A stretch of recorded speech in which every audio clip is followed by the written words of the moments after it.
So why am I here in this place? I just realized it was for one reason, that I found wonderful friends here.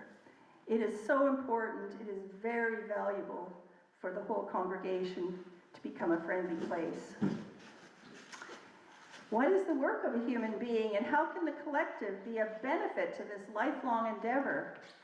I asked my 87-year-old friend what she saw as her purpose in her season of growing difficulties, and she answered, friendliness.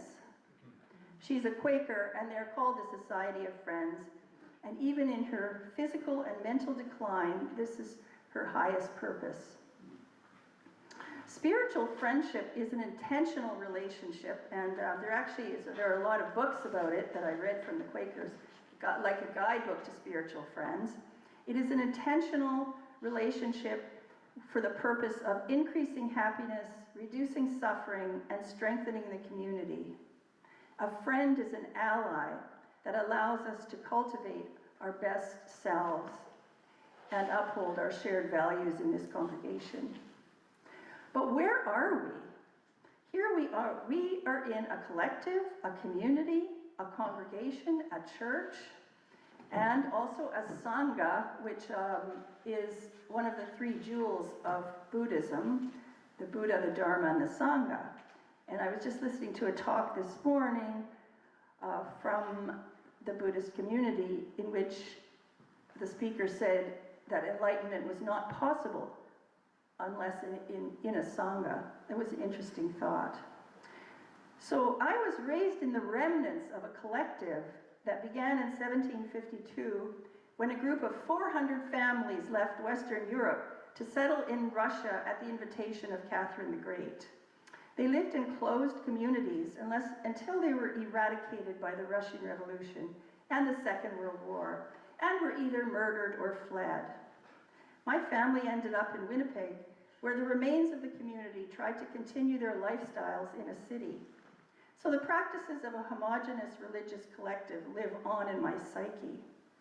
However, we are in a religion that supports individual spiritual exploration. So what can we do together? Christians call it worship, but what is it for us? The collective can be tricky, it can be risky.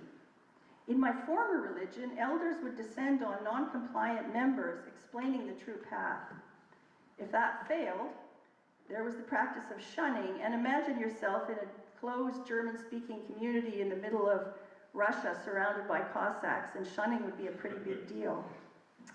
Or the straying individual would be asked to apologize in front of the whole church. So there was a lot of conformity and less individuality than here. Also, that was a context where religion was a matter of heaven or hell and survival. But I'm concerned that we should put into place a kinder, more caring and thoughtful way of upholding our values. So this homily is kind of a response to Peter Scale's homily from February, in which he presents a challenge for us to cultivate in each other a practice toward living our shared values called the discipline of love. This supports our third principle, acceptance of one another and encouragement to spiritual growth in our congregations. And for those of you who are new to Unitarianism, we have 8 principles that we uphold, and they include acceptance of the individual, the free search for truth, and the search for meaning, and acceptance of one another, and many others. So, what is spiritual growth, and what is acceptance? So I have been challenged here by people saying, we aren't spiritual and we're not a religion. So what are we? But we do want friendship that helps us to uphold love, caring, connection, and commitment.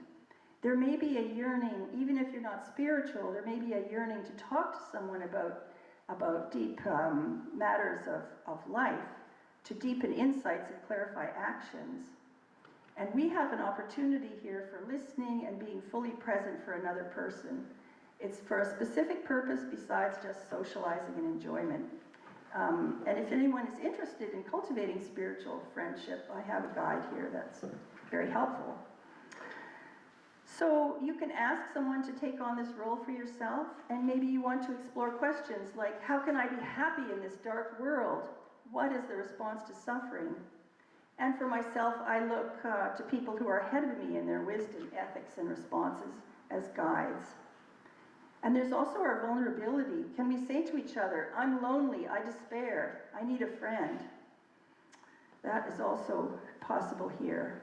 I believe spiritual friendship can be cultivated here. And today I have 3 ways that I think can contribute to an intentional relationship in a religious collective. Doing the work, cultivating enjoyment together, and caring for one another. So these readings from the Quakers are focused on coming closer to God, to receiving divine guidance. How does that apply to an atheist like me? A materialist with no belief in the imaginary beings of religion? I was challenged for using the words religion and spirituality in relation to capital. So, if we are non-religious and non-spiritual, is our job to divine God's purpose?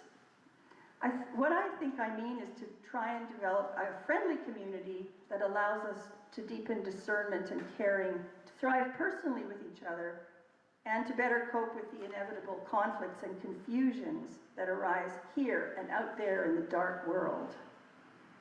What is acceptance? We are mysteries to each other. We see the outside of a person, but experience life from the inside. Many of us wear masks or create personas. I recently attended the Truth Center where they promoted authenticity, and I have to say, every time I've been authentic, it's led to problems. Not kidding. Okay, we hide parts of ourselves that are unacceptable, but it's really wonderful to be accepted and have a feeling of belonging. And some of the conflicts in our community lead me to wonder how my acceptance of myself and others can be improved. Do we need to be perfect? Do we need to never make mistakes? And how can we cope with the parts of ourselves that are unacceptable? So here are 3 ways to lift each other up in the collective. Doing the work. As a Mennonite, work is my first strategy. Being on the board has been a laboratory for self-improvement. Yes. My incapabilities are instantly apparent. 2 words, appreciation and forgiveness. Thank you to the volunteers, and please forgive me. That's all. And I also really think we all benefit from working together because we will have shared projects, we'll feel some satisfaction, it glues us together and gives us purpose and success. Setting up the kitchen or the chairs or being on committees, all these things are really rewarding. But being on the board has been reassuring to me in various ways. We have solved problems, and I've been inspired by how committed the members are, how much time they're willing to put in, how much support they're willing to give. Some of us never gave up in the face of many issues. The hiring committee, for example, met for several months, week after week, until we found Pedro, who has been so competent for us. Yay, okay. Anyway, that was kind of fun. We had a committee with no disputes, right, John? Disputes. Were you having a nap, John? Okay, no dispute, okay. In our congregation, we've been through many transformations, from COVID to moving facilities to Amanda leaving, and we may have to change some more in the future. But if we nurture and rely on strong bonds of friendship in our community, we will succeed. We also have wonderful opportunities to be in groups like Mike's discussion group and the forum, and then we can talk about our values and beliefs and feel closer together, have stronger bonds. That was 1. 2, have fun together. This summer I hosted a swim and picnic at Banfield Park. We had Sue in a wheelchair, a dipper, a non-swimmer, and me who chugged along in the ocean. I really enjoyed myself and got to know Sue and Sheva better. Our services are quite enjoyable. We have nice lunches afterwards. We have had beautiful potluck dinners.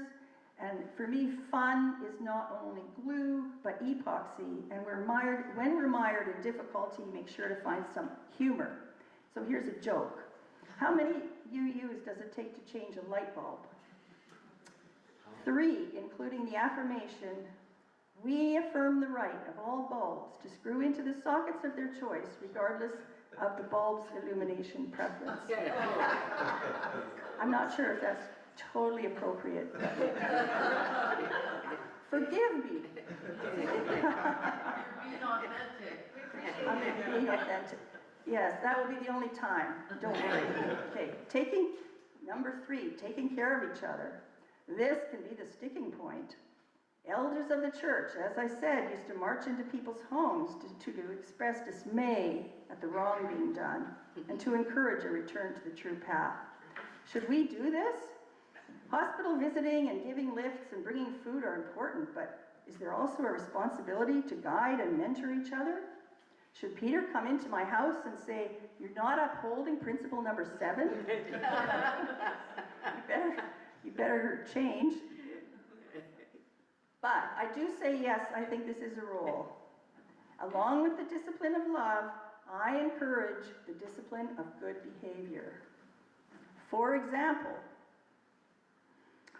for the past 5 years, I've been meeting daily with a Buddhist meditation group from Portland. A year ago, a woman killed herself because of a situation with the leader. While many people knew about the problem, nobody wanted to confront the beloved leader. So sometimes we have to guide, mentor, even confront, but do it very carefully because we are so vulnerable, imperfect, easily destabilized. We worry about money or illness. Our fears are triggered and we descend into our worst afflictive states. Now what? I would suggest treating each other with kindness and understanding of how difficult things can get, to refrain from harm and work on doing what is helpful. Back in the winter, I said to someone I could do the work, but was not good with conflict. We then experienced 4 months of stress and differences of opinion, to put it nicely, with no details. I'm not sure how well I stepped up to the plate, but looking at what's working, we're all still here, and there are lots of good things happening. We both annoy and enjoy each other. So maybe endurance is all I have to offer. But most importantly, I work with some amazing people who gave me a lot of hope that we can go on and thrive. Here are some remarkable people, and everyone in the room I include, but here are some specific people. Aoife, who never gave up. Thank you. Heather, who stays calm in all circumstances. Thank you, Heather. She's back there. Donnie, warm and caring. Sharon, so involved and validating. Peter, a mainstay. Lee, willing to take on all challenges. And Sarah, ready to help. We count on these people and many others to keep us going, to connect, to do the work, to make it worthwhile, and I could name many more. Thank you for being our friends, our spiritual comrades. Together we will go on. Thank you.